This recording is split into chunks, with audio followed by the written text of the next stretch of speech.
Bryan J.L. Glass's Dark Spaces, Part 1, Stratan Dreams, Book 1, Desolation's Tears, read by the author. Chapter 17, Impediments. 1. Talitha knew she now had less than 3 days to get herself off Desolation. The impending storms that heralded deepest winter arrived with such calculated certitude that the denizens of Redemption had long been able to chart their commerce calendars with all the accuracy of a solstice or equinox. Following an approximately 5 days of steadily rising temperatures, that always culminated in a 20-hour defrost, the only day in the Desolation seasonal cycle where the temperature rose above freezing. That's when the final countdown would really begin. Planetary accessibility for the entire hemisphere, coming and going, would come to an abrupt end as the debilitating atmospheric conditions of frozen hell descended like a curtain, dropping any moment within only a 16-hour window of uncertainty in the wake of the thaw, a variable that had cost the lives of many over the millennium, who had bet their fortunes and mortality on daring just a few more moments of unimpeded passage through Desolation's tears, and lost. Not knowing the precise date and time the current warm-up had begun, suggested to Talitha she had an even tighter window than she'd hoped for.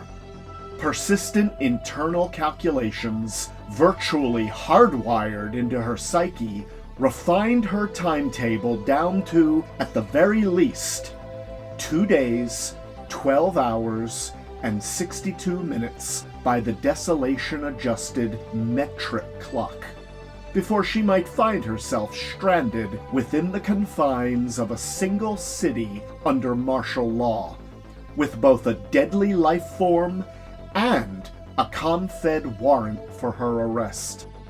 She regretted not following through on her initial instinct to dispatch the 2 flash cops that morning, and could have been at the very moment taking the long translation journey up from Golia, through Imperia and the Prime, en route to Olympia and Mercuria, until her final desired destination of Etheria at the top of the strata, the crown jewel of vapid intellectualism that sat at the uppermost stratum of the greater electromagnetic spectrum. Only then, she'd not have been the only living being on this otherwise soulless world able to elicit the formal confession of Veslin Traskin. Atonement. Making amends is what Veslin was trying to do now, delving into every resource she had left to help a friend get off the planet, while leaving her own self behind to face whatever was to become of her life after that. But whatever supreme intelligence seemingly governed the strata unseen and undetectable, scoffed at her selflessness and thwarted even the beleaguered former freighter captain's most meager efforts on Talitha's behalf. It was just the 2 women now, traversing the hangar district of Redemption aboard Veslin's 4-passenger treaded transport.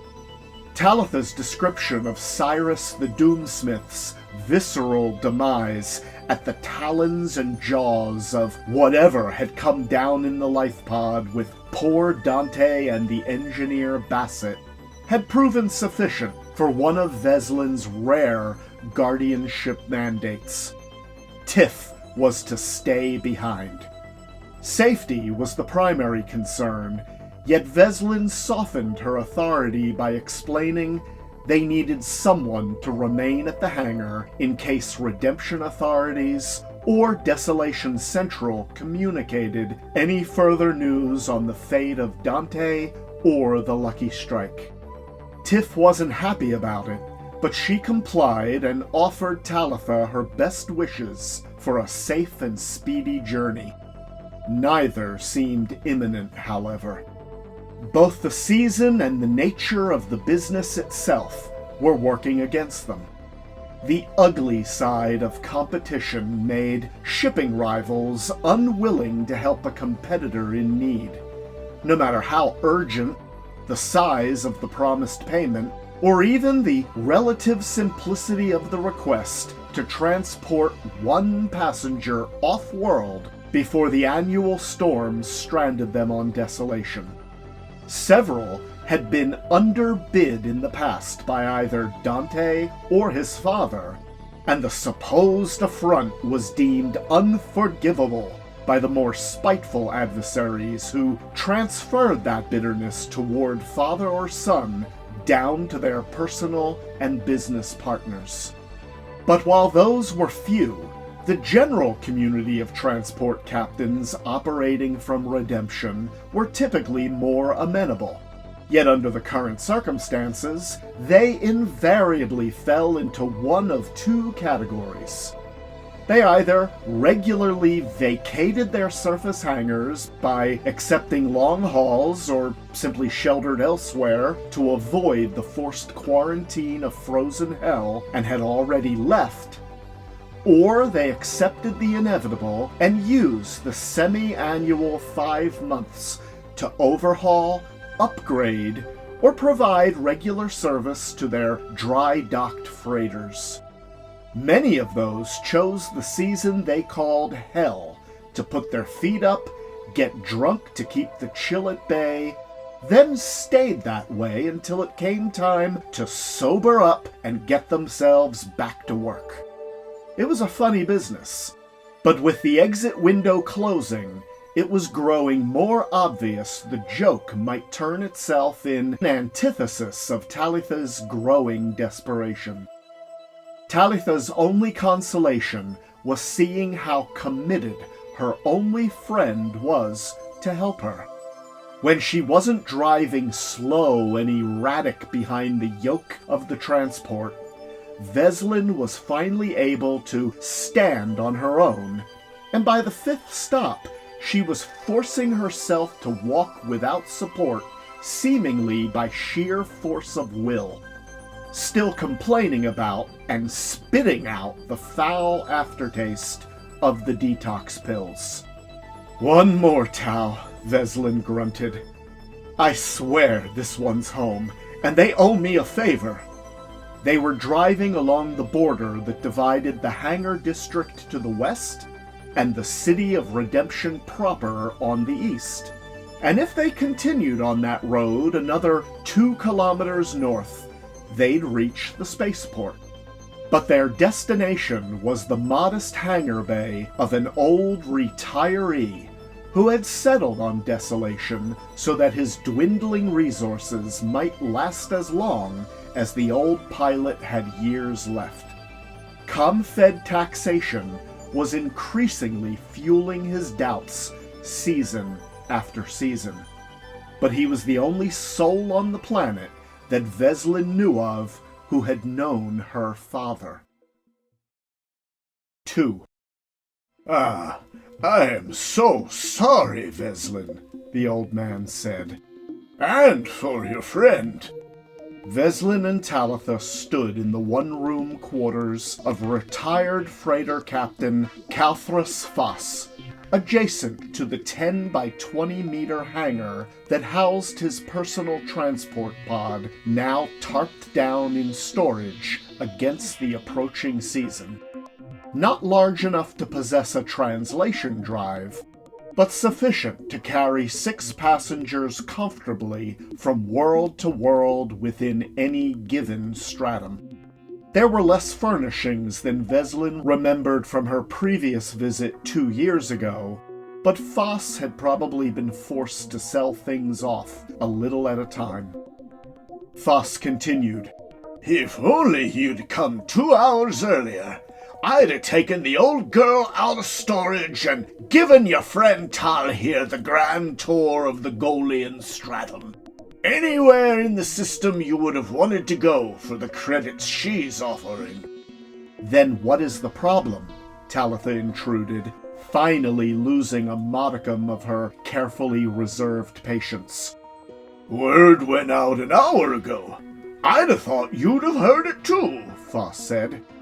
"We've been scouring the district for an available ship for the past couple of hours," Veslin said.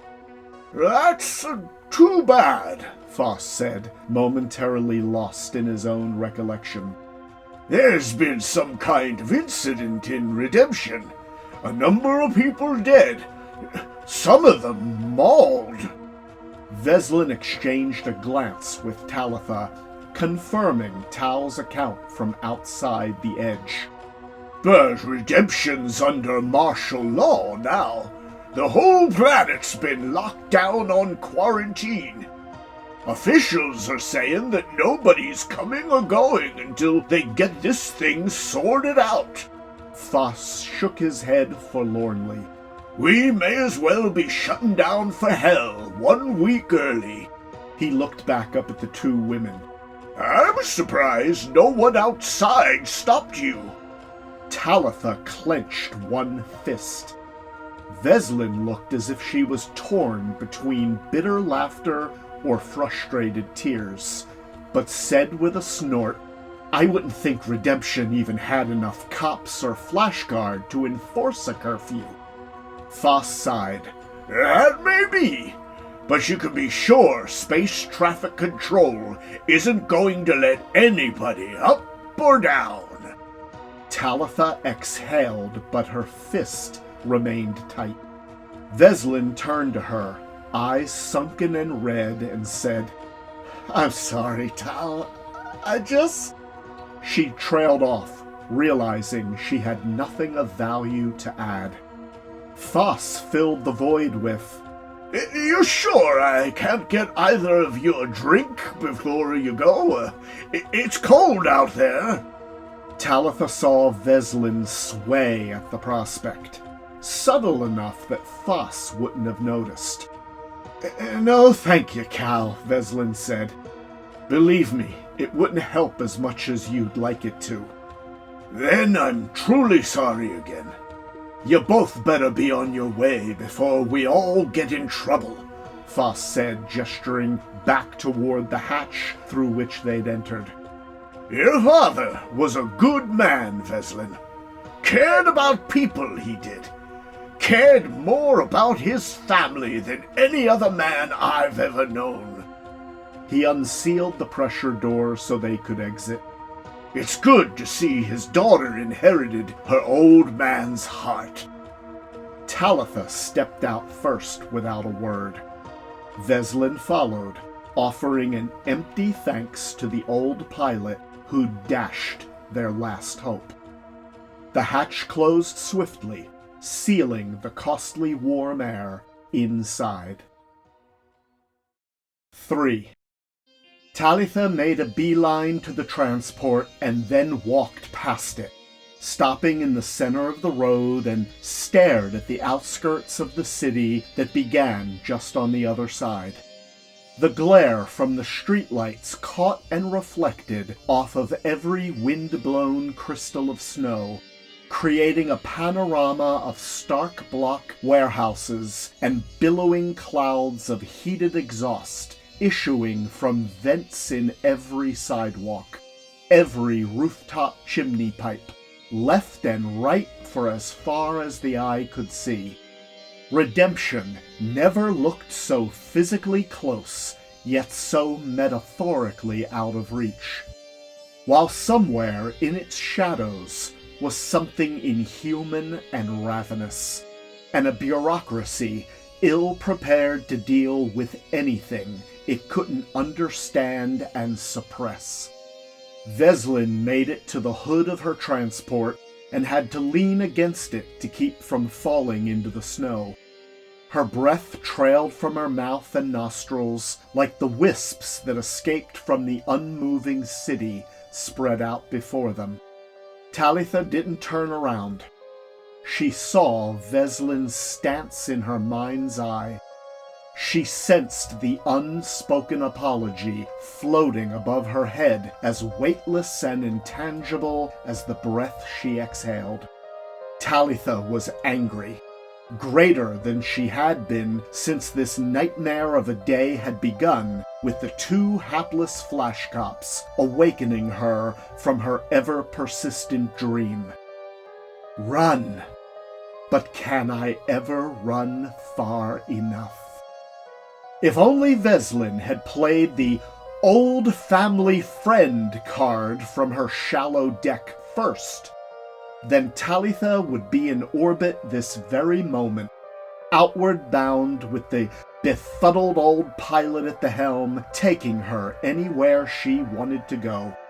Talitha could have even ended the old man's burdens, and no one on this misbegotten ball of rock and ice would ever notice his passing. All his concerns forgotten, his debts paid, and his spirit free to go wherever intangible ideas were lost, never to be recalled by anyone or anything that mattered. Talitha could have had a ship, if only. Then Veslin would have still been here, left behind to wallow in her grief and misery, drink away her accountability, and maybe come face to face with whatever the thing from the life pod was that had come to Desolation in the company of her precious Dante. Maybe then Tiff would finally get the chance to become whoever she was destined to be. Then again, maybe Tiff would be dead soon thereafter. Talitha hated humans, hated their attachments, their petty loves and pettier hatreds, their spite and vendettas. She was better off without them, and they'd all be better off dead, only they couldn't see it. Released from themselves, their dreams and their guilt. Being human had never helped Veslin or her saintly father Troskin in all the years of their miserable lives. "I'm sorry," came Veslin's voice, cracking through the thin cold air. Talitha lowered her head. "I know," she answered. A distant hum rose in the background. Talitha snapped her attention toward the direction the sound came from. Veslin turned, equally startled. "That's the sound of a hoverbike moving over the snow," Veslin shouted. "Faster than it should. If it's Tiff, so help me, I'm going to throttle that girl." It was Tiff. Talitha found herself advancing on Veslin to prevent Tiff's self-proclaimed guardian from doing something stupid, like knocking the girl she loved from her bike, or more likely slipping on the ice and doing more harm to herself. She placed a gentle yet restraining arm against Veslin's shoulder, momentarily startling her. There was a flash of hot anger in the glance Veslin cast back at her. Tiff skidded her bike to a stop, its anti-grav repulsors kicking up a puff of freshly fallen snow. She was off the bike in an instant, frantic. "Vez!" Tiff shouted. "They're after us! They came to the hangar looking for you!" "What? Who?" said Veslin. Talitha released her grip and Veslin took a step to meet Tiff in a concerned embrace. "They wanted to know about the last communication from the strike," Tiff rambled in an almost incoherent stream of syllables. Her tool belt jangled around her hips. "They want the cargo, whatever it was that came down in the pod, Vez. They think we have it." Talitha immediately scanned the road in both directions, shifting her own eyesight into thermal vision to best catch the heat signature of any pursuit as swiftly as possible. There was nothing but wind-blown snow swirling against the darkness. An urgent calm seemed to descend upon Veslin as she both steadied her own balance while appearing to apply just enough pressure to soothe the girl. "Slow down, Tiff. Take a breath. Back to the beginning. I told you to stay put. Now, who came to the hangar?" Tiff exhaled once, slow and full, then nodded her head to show the anxiety had been momentary. "Skin job," she said. "He came to the hangar with 2 more of Flint's men. They were looking for you." Veslin stiffened. "You didn't let them in." "Whose skin job?" interjected Talitha. Tiff panicked again, briefly, not knowing who to answer first. I didn't have a choice. I think they would have broken in if I hadn't let them." Veslin answered Talitha's question. "Skin job works for Flint and Tesa. Dante told me. His name's more of a job description. He procures prostitutes for the miners, and not always voluntarily." Tiff shuddered. There was a side to Desolation Talitha had always presumed existed, but as she'd never had reason to have any dealings with it, it was easier to go about her daily life unconsciously oblivious to what was often happening in the shadows.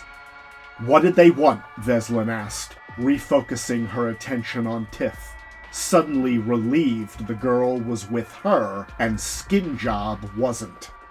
Tiff was steadier now, more measured in her cadence.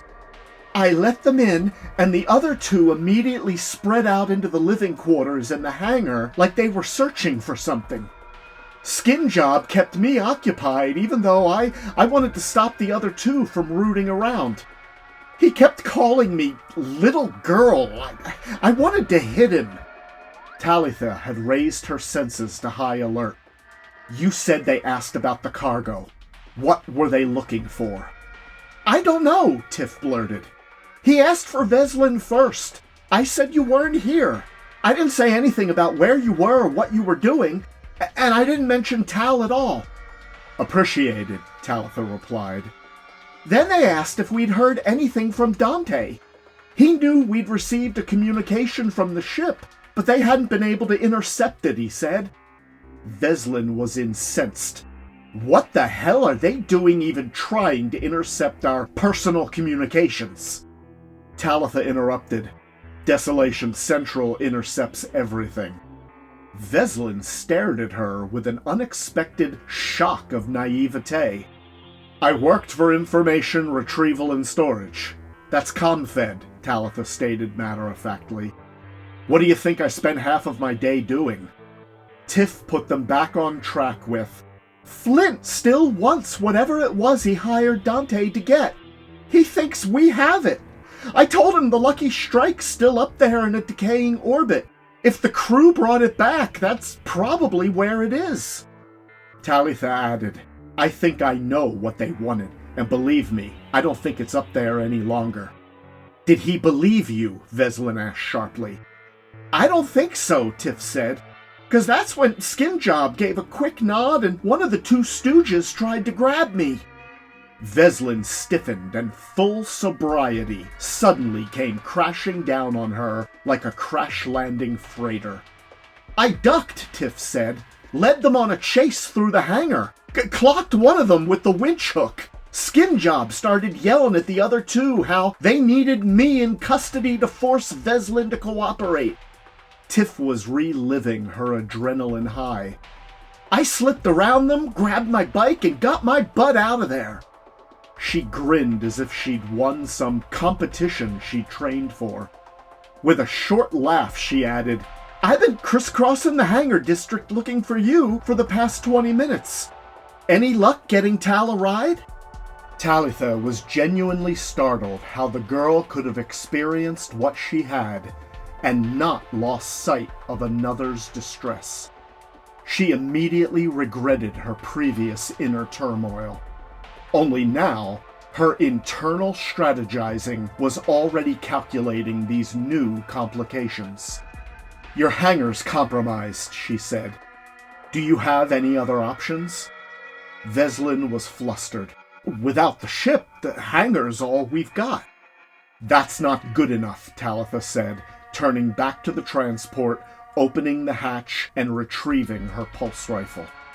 Veslin and Tiff's expressions and body language instantly conveyed they were seeing a side of their friend, Tal, they'd never seen before nor suspected. I can't do your thinking for you, and I'm no telepath, Talitha said in a commanding tone as the pulse rifle rebooted in her practiced grip. Which of the contacts we visited do you trust enough to give us a place to hole up, at least for the night? At a loss, Veslin verbally stuttered. Tiff, who was normally very friendly and unflappable, blurted, I don't trust anybody. We need options, Talitha declared, and strode around the transport, doing her best to survey every direction at once. An unexpected crowd emerged from the Redemption side of the road, one directing a bright spotlight that caught them in its beam, as if ensnaring them where they stood. Talitha swiftly lowered the rifle to her side and switched her vision immediately to infrared, to lose the large, amorphous red and yellow mob and enhance the details. She instantly counted 21 individual figures approaching. "Hold it right there!" came a shouted voice from the one holding the spotlight. In her haunting, reoccurring dreams, Hishtacht's keeper was always right. Talitha could indeed run, but no matter how far, she'd never run far enough.